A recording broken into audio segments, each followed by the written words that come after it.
just as a favor for all of you and my own sanity. Richard knows this of himself. So we've got an awful lot of material to cover tomorrow night, and I'm not going to allow Richard to drag each one out until the point where I'm ready to explode.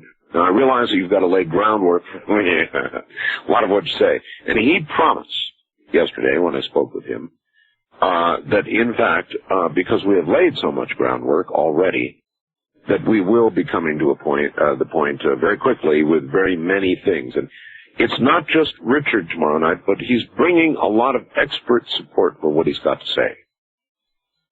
So we'll see. We'll be going into, but not completing, the 26th.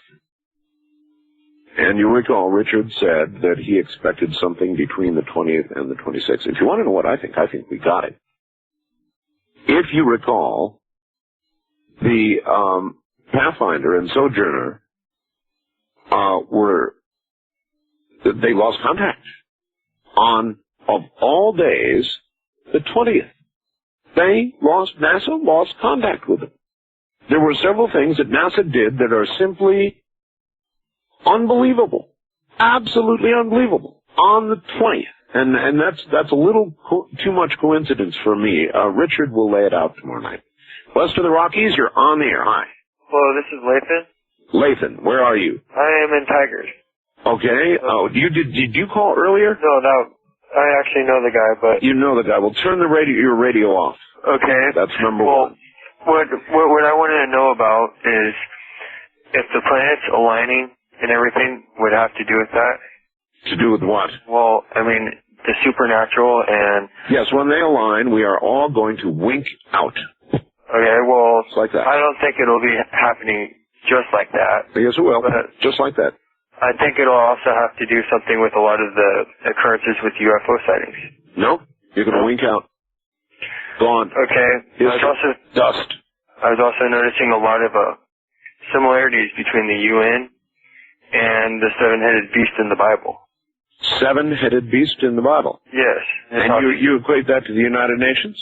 Yes, I do, because in the Bible it says that there is a seven-headed beast that has 10 crowns. And it will basically rule over the world for a while. Yeah. And there's 7 major nations in the UN. Okay, with hundreds of other nations backing it up, which describes the body of a leopard. Yeah. Okay. And one of the nations has 2 crowns, like the U.S. You're beginning to scare me. Why are you talking this way to me? I don't know. Well, I can't take much more. Seven-headed beasts, the UN. It's all too much for me. Thank you for the call, and goodbye. The devil went down to Georgia. He was looking for soldiers. I got a fax from somebody earlier today named Dean, who writes the following question, Art. I cannot believe the police would block off an 18-block area just because one man, Kinnunen, shot himself. Is this common practice? Was more than one shot fired? Was there a shootout between Kinnunen and the police? Did the police want him dead because he knew too much? He was a member of a very big, high society gay group from Las Vegas to San Diego to Miami, Chicago, etc. I've got to admit that the whole thing and the way it went down was pretty strange. I have yet to understand why they initially reported they found no body in 2 searches and found a body on a bed in a 3rd search. I don't buy it. Then later they corrected it and said, no, we found a body in the 1st search. Now, in my mind, that's a little like first saying it was a flying saucer that crashed and then saying it was a weather balloon. So there's a number of things about this whole business with Kinnunen that I don't understand.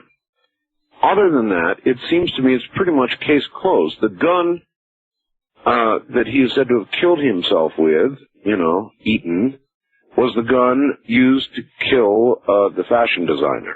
Same gun. So that would seem case closed. But there's a lot of strange things going on with the way the police handled this, and I'm not comfortable with it. East of the Rockies, you're on the air. Hi. Yeah, the amazing thing about that Cleveland case, good morning, Art, is the fact 30 hours after he actually was found or whatever, they're still continuing to run it as the lead story at top of every hour. I know it. I know something. There's something going on here that I'm not sure of yet. The media really did not want the story to end this way, I don't believe. No, they probably wanted a big trial. Right. You know, they probably wanted a big trial. So, but still, it came down very oddly, don't you think? Oh, and incredibly, and it's still, like you said a moment ago, it still hasn't been explained what happened in the first couple of hours after the standoff was in the 18 blocks. I mean, I was watching it on CNN, and I heard the reports as they came in. Now, when it's breaking news, I sit down and park myself in front of breaking news. Sure. Unfortunately, I was asleep at that time preparing for your show, but go ahead. Yeah, well, I'm sucked into it. Go ahead. Breaking news, everything around stops. We all sit down.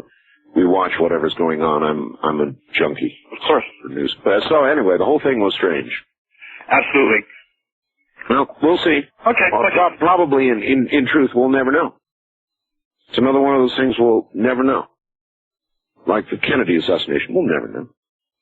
We'll hear stories. Tonight, we even heard stories about the men in black involved in the Kennedy assassination. Why not? Everything else has been. And this, everything else, strange stuff, and we'll never know the whole story. Somebody ought to write a book. Well, I guess you couldn't write a book about these things, could you? Or maybe you could collect and write a book about things that we will never, and write a book about west of the Rockies. You're on the air. Hello. Well, good morning, Art. Good morning. I haven't talked to you since KDWN days. My God. It's been a while. Time. Yeah, well, I wanted to comment on this Coonerton mess. I don't think it's really that strange. I mean, his actions, of course, are very strange, very sad. Well, of course. Five people. Tragic, horrible. But the way the police handled it is odd. The way it came down. They were, the cops, there's a lot of ego was on the line. Here this guy was on the loose for months, leaving calling cards, hey, here I am, yeah, here I was, you idiot, calling cards, hey, you couldn't even get me. I know, then in the very end, they really didn't. All they got was a body. I wonder if they were bummed. What I heard was they're pretty damn happy about what happened, because they did not want a trial. They just, more publicity, more of him grandstanding and whatever. I mean, to me, he just, at the end of it, he was, oh, that's it, man. Here I killed 4 people. Yep. I got no money. My friends are all turning against me. A few friends I got left. Oh, the hell with it. I hear you. I'm sure you're exactly right. He laid on that bed and he just blew his brains out. I hear you, but maybe they're in some ways disappointed there wasn't some shootout. Well, I don't know. Yeah, well, those Miami cops are known to be pretty quick, trigger, But you remember those riots they had down there a couple of years ago? Yep. Yeah, the Cubans and blacks and everything. But I don't know. I think it. I really feel really bad for the families. I just, that. It's just always it's so sad, always. And the only reason I wish, I guess, that they had captured him alive is so that we could understand why he did what he did. One more thing, Art. A very strange occurrence happened at the Senate hearings today or yesterday. This finances, campaign finances. We had a witness who didn't want to plead the Fifth. He didn't have to be subpoenaed. He didn't run away from the country. And for some reason, he said, okay, here I am.